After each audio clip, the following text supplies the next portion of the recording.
አንለቀው አዎ አንለቀው ዛሬማ ልክ ነው ምን ነግራው ቀላል መንገር እስከ አፍንጫው ነው የምናስታጥቀው ቆረም ጠብቻ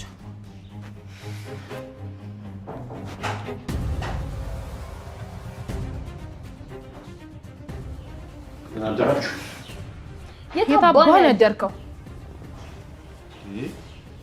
በመጀመሪያ እንዴት አደርክ እንበቀደም የት ነው ያደርከው እንዴ ነገራችሁ የለ እንዴ ልልት ጋር ነው ያደርኩት የዛች የሰይጣንን ስም አትጥራ እንዴ እንዴት ትላለህ ደሞ አታፍርም ምን አሳፈረኝ ከመቼ ወዲህ ነው እንደዚህ አይናውጣ ይሆንኩ ቆይ እኔ ነው አይናውጣ አዎ አንተን ምን ልትል ነው ደሞ እንዴ ቆይ እናንተ ሴቶች ዛሬ ምንድነው የነካችሁ ነገር ጭራሽኛ ልትናገር ያምራል ትርሲት እውነቷን ነው እኛ ልትናገረን ቀርቶ ቀና ብለህ ልታይን አይገባም አዎ ጭራሽ ከሴት ጋር አድረ አይንህን በጨው አጥበህ መምጣት ብሩኬን ድጋሚ ከዛች ለስስት ጋር ያጋቡት ነው ፍላጎታቸው እኔ ያለው በፍጹም ብሩኬ ድጋሚ ትርሲትን አያገባትም እንጂ ሞቼ ነው ቆሜ እናታል አንቺ ቆይ ምን እያደረግሽ ነው አይ ምን መሰለህ ሚኪ እኔ አንቺ ልጅ አትናገሪም እንዴ እቺ ምን እንደውም እኔ ብሩክን በጣም ነው የምወደው በቃ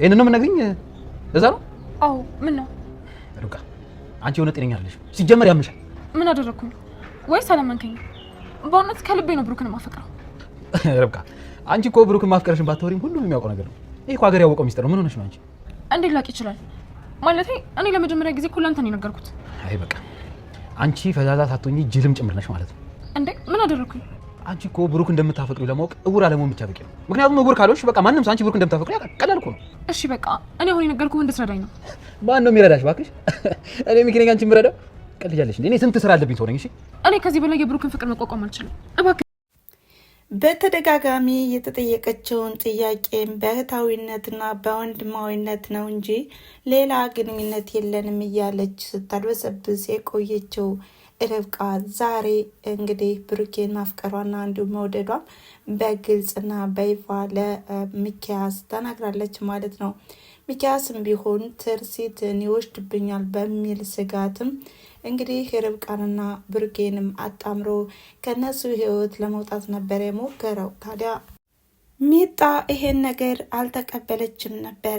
ዛሬ ግን የመጨረሻው ደረጃ ላይ ደርሳ እንዲሁ ልጆቹ በጠየቁት መሰረትም ብሩኬን እንግዲህ ሚኪያስን እኛ አንወደውም አንተና ማሚ ታርቃችሁ በአንድ ላይ ብንኖር ይሻላል በማለትም ሁለቱ ልጆችም አማክረውትም ነበረ። ታዲያ ይሄን የሰማችው ርብቃም ቢሆን በጣም አብዳም ነበር።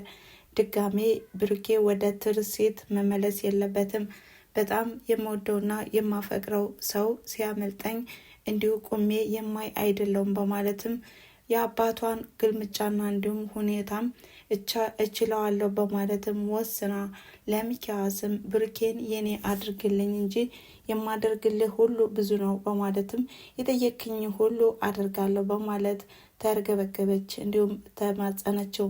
ነገር ግን ሚኪያስም ቢሆን ከዚህ በፊት ስለለመናትና እንዲሁም ብሩኬን ይዘሽልኝ ሂጂ ቢላትም እሷ ስላልተስማማችም አሁን ላይ ግን ሊግደረደርና እንዲሁም በጣም ሊያፈዝባትም ሞክሯል ማለት ነው። በሌላ በኩል አሁን ላይ ትርሲት በብሩኬ በኩል በጣም እየቀናችና እንዲሁም በጣም የተለየ ስሜት እየተሰማት ይገኛል። ምክንያቱም አሁን ላይ እንግዲህ ጠበቃ ሆና የምታገለግለው ልዕልት አሁን ራት ልጋብዝህ በማለትም ብሩኬን ስለጠራችውና ስለጋበዘችውም በጣም እየተናደዱና እንዲሁም እንዴትስ ያመሻል እንዴትስ ያድራል ከሷ ጋር በማለትም ሚጣና ትርሲትም ቢሆን እየተናደዱበትም ነበረ። ነገር ግን አሁን ላይ ብሩኬን ቢሆን አስረግጦ የነገራቸው እኔ ከልዕልት ጋር ምንም አይነት ነገር አላደረኩም ደግሞ ስለሰከረችና እንዲሁም ጥያት ብመጣ ምን ይፈጠራል ብዬ አስቤ እንጂ ምንም የተፈጠረ ነገር የለም በማለትም ያስረዳቸዋል። ነገር ግን ሁለታቸውም ሴቶቹ በጣም እየተጨቃጨቁና እንዲሁም ለብሩኬ የምታዝኝ አንቺ ማነሽ በሁለታቸው መካከል ጭቅጭቅ ተፈጠረ። ታዲያ ሚጣም መልሷ እኔ ታናሽ እህቱ እንጂ ምን የማይደል በማለትም አድበሰበሰችው። እንዲሁም ደግሞ ትርሲትም ቢሆን የልጆች አባት ስለሆነ እንጂ በማለትም ፍቅሯንም ደብቃ ለማናገር ሞክራለች ማለት ነው። ሰላም ጤና ይስጥልን ውድና የተከበራችሁ ቻናሌ ተከታታዮች እንደምን አላችሁ? ዛሬም በተወዳጁና እንዲሁም በትምህርት አዘሉ በካያ ድራማ መጥተናል ማለት ነው። እንደተለመደው እናንተም ቪዲዮውን ስትጀምሩ ላይክ በማድረግ ጀምሩ እያልኩኝ ሀሳብ አስተያየት ካላችሁ በኮሜንት መስጫ ላይ ያስቀምጡ እያልኩኝ የዛሬውን ክፍል እንዴት አያችሁት? እንግዲህ ርብቃ በጣም በፍቅር መያዟና እንዲሁም ብሩኬን እንደምታፈቅረውን በይፋ ተናግራለች። ነገር ግን አባቷን ፈርታለች ማለት ነው። እንደ ወንድምሽ የምታየውን ሰው እንዴት ታፈቅሪያለሽ ይለኛል ብላም በፍራቻ ፍቅሯን ደብቃ ነበረ። ነገር ግን አሁን ላይ ግዴታ ይፋ ማድረግ አለብኝ፣ የመጣው ይምጣ፣ እኔ የእሱን ፍቅር ይዤ መቃጠል የለብኝም በማለትም እንግዲህ ተናግራለች ማለት ነው። ሚኪያስም ቢሆን አላግዝሽም፣ አረዳሽም፣ እኔ ብዙ ነገሮች የሚያሳስበኝ ነገር አለ በማለትም እንግዲህ ሀሳቧንም አልተቀበላትም። ምክንያቱም አሁን ላይ የብሩኬ እህት አእምሮዋ እንግዲህ መምተኛ ሆና ውጭ ሀገር እንደሆነችና እንዲሁም ብር ከላኩም በጤና እንዲሁም በደህንነቷ በጥሩ ሁኔታ ወደ ሀገር እንደምትገባም ትርሲትም አብስራቸውም ነበረ።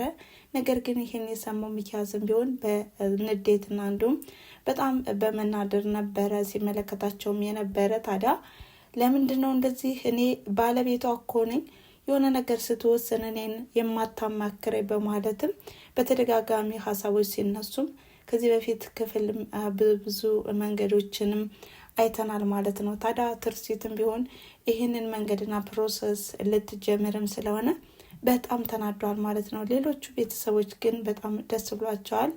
እንዲሁም ብሩኬ እህቱን ሊያገኝና እንዲሁም እህቱ ልትመጣለት ስለሆነ በጣም ደስ ብሎታል ማለት ነው።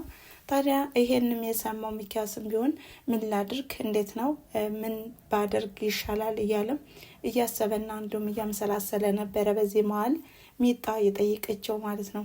ታዲያ ይህንም ያየና የተመለከተ አባትም ምንድን ነው የሚያርገበግብሽ? እንደገናም ከበር ላይ ሆነሽ ምንድን ነው የምታዳምጪው? እያለም ግራ ገብቶታል ማለት ነው።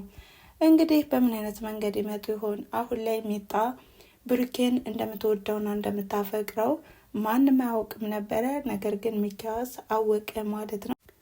በሌላኛው ወገን እንግዲህ ልዕልት ብሩኬን ያፈቀረችውና የወደደችው ትመስላለች። ይህም እንግዲህ ምን አስበሃል? ልታገባ አልወሰንክም ወይ?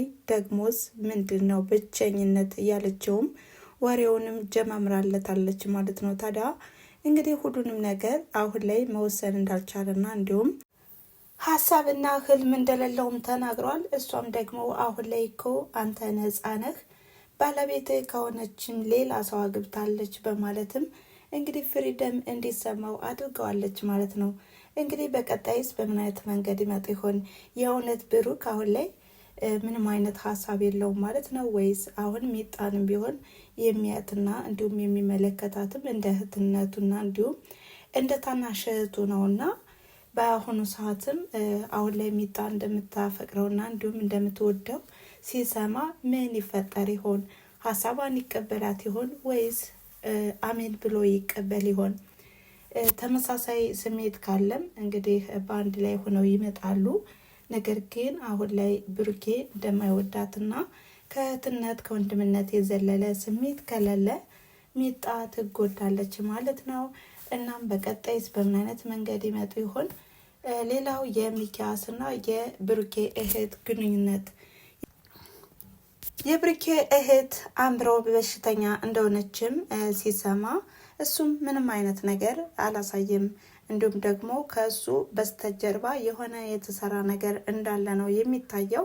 እንግዲህ የብሩኬን ውድቀትና እንዲሁም የብሩኬን ስኬት ስለማይፈልግም እሱንም እህቱንም ነው ማለት ነው ያጠመዳቸው።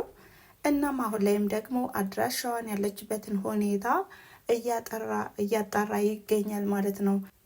ታዲያ ሚኪያስ አሁን ላይ አጥብቆ የጠየቀውም የሆነ ተንኮል ከኋላው አስቦ ሊሆን ይችላል የሚል ግምት አለኝ ማለት ነው።